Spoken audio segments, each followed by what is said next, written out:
Hello കൂട്ടുകാരെ, എന്തൊക്കെയുണ്ട് വിശേഷങ്ങൾ? അപ്പോൾ ദേ നമ്മുടെ രാവിലത്തെ ബ്രേക്ക്ഫാസ്റ്റിന് പുട്ടും ഗ്രീൻ പീസ് കറിയായിരുന്നു കേട്ടോ. അപ്പോൾ നമ്മുടെ ചാമ്പങ്ങ ഉണ്ടായിരുന്നു കേട്ടോ. ഇങ്ങനെ കിട്ടാറില്ല, തിന്നോണ്ട് ഇലയിൽ ഇങ്ങനെ മൂടി കിടന്നുകൊണ്ട്, അല്ലെങ്കിൽ കിളിയൊക്കെ തിന്നുകൊണ്ട് പോകുന്നതാണേ. അപ്പോൾ നമ്മുടെ ഏണിപ്പുറത്തൊക്കെ കയറി പറിക്കുമായിരുന്നു കേട്ടോ. പിന്നെ കൊലയോടെ കിട്ടി, 1-2 കൊല ഉണ്ടായിരുന്നു കേട്ടോ. നല്ല മധുരമുള്ള ചാമ്പങ്ങയാണ് കേട്ടോ. അപ്പോൾ അതൊക്കെ പറിച്ചു.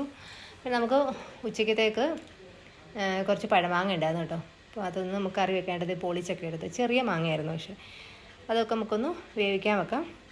പിന്നെ ചെമ്മീൻ കിട്ടി കേട്ടോ. ചെമ്മീൻ നമുക്ക് റോസ്റ്റ് ചെയ്യാനായിട്ട് ഇതിൻ്റെ സവാളയൊക്കെ ഒന്ന് വാട്ടിയെടുക്കാം. പിന്നെ പീച്ചിങ്ങ എന്ന് ഞാൻ തോരൻ വെച്ചു കേട്ടോ. പീച്ചിങ്ങ തോരന് വെച്ചു. പിന്നെ കോവയ്ക്ക മെഴുക്കോട്ടിയൊക്കെ ആയിരുന്നു കേട്ടോ. അപ്പോൾ അതേ കറിയൊക്കെ ഏകദേശമൊക്കെ ആയിട്ടുണ്ടായിരുന്നു. നമ്മുടെ മാങ്ങാക്കറിക്ക് മോരൊഴിച്ചില്ല, അല്ലാതെ തന്നെ കടുവൊക്കെ തളിച്ച് അതെടുത്തിട്ടുണ്ട്. നമ്മുടെ ചെമ്മീൻ റോസ്റ്റും ഇത് പീച്ചിങ്ങയാണ് കേട്ടോ. പീച്ചിങ്ങ തോരനും ആയിട്ടുണ്ട്. പിന്നെ ഞങ്ങൾ പച്ചക്കറി മേടിക്കാൻ പോയി കേട്ടോ. അപ്പോൾ അത്രയ്ക്ക് തന്നെ